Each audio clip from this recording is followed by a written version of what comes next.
The premise of the book is this couple's together, and the woman, she's in the closet, and she finds I gotta use my a book called Songs from the Hourglass. She asked her man, I don't know what they are, hey, what is this? And he says, oh, those are the love letters and stories I wrote to you when I could not be with you. That's what kept me going, and I knew I couldn't send them to you because, I'm a secret and all that stuff. Well, then she finds the stories from his childhood.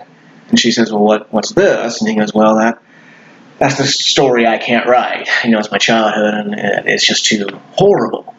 Well, she starts reading the boy stories, the childhood stories, and she tells him, you need to finish this.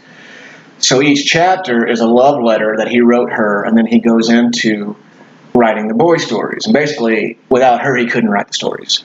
And that's the premise of the book in the beginning. So when I read you this, you should kind of, All right, so let's see. What am I? Here we go. Okay. Yeah, yeah. Okay. Let's see.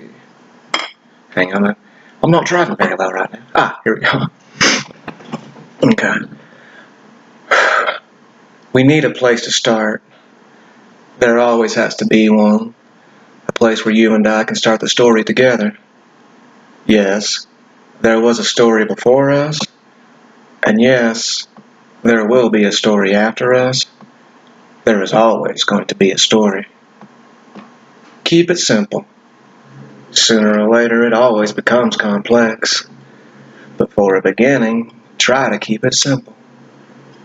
You and I need some sort of beginning. You and I need a song. In the beginning, there is always a song. Even if the beginning is silence, there is still a song to be heard.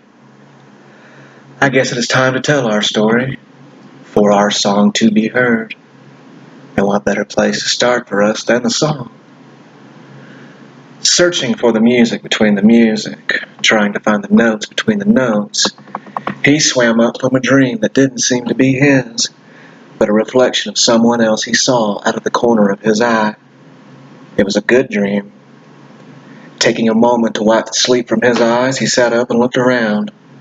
It was still dark and the candles were still burning. The shadows danced over her body and the smile was automatic as he saw her sleeping next to him. He took a finger and moved hair from her eyes, bent down and kissed her gently on the cheek.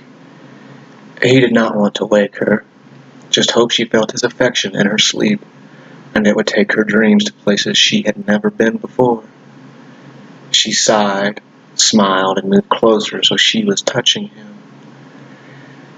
Even in her sleep, she made him shiver with excitement, pleasure, fear, and a comfort he had never felt before. Perhaps you are the dream I see at a side glance, he whispered. He climbed out of the bed, stopping to kiss her on her lower back as he did. For a split second, he saw goosebumps rise in her skin, which gave him a small smile. Then he walked through the dark house to the kitchen and started the coffee. He could still smell her on his skin, a mix of their sweat, sex, and a sweet, comfortable darkness that was just purely her. A simple pleasure he never tired of and always welcomed. Coffee mug in his hand for warmth, he returned to the bedroom. He leaned against the doorway and watched her sleep. A quiet calm and a beautiful peace always came over him when he did this.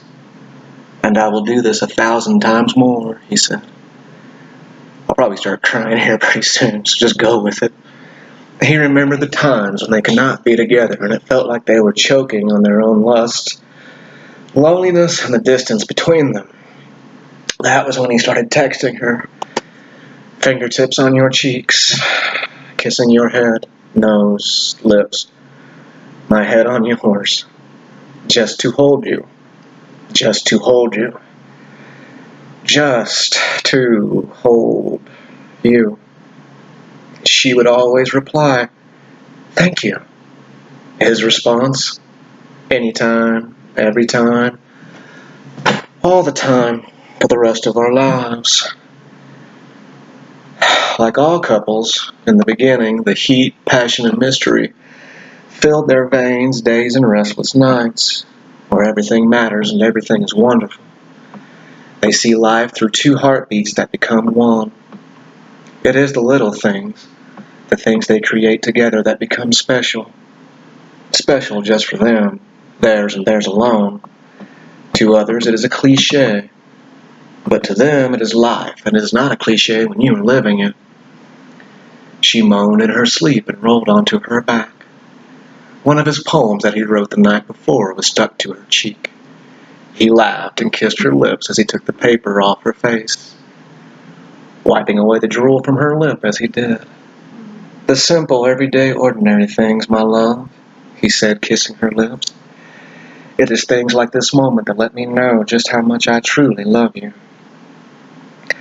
She smiled in her sleep and snuggled into the blankets even more. God, he loved seeing her comfortable and happy. Alright, I gotta stop there. I'm gonna lose it.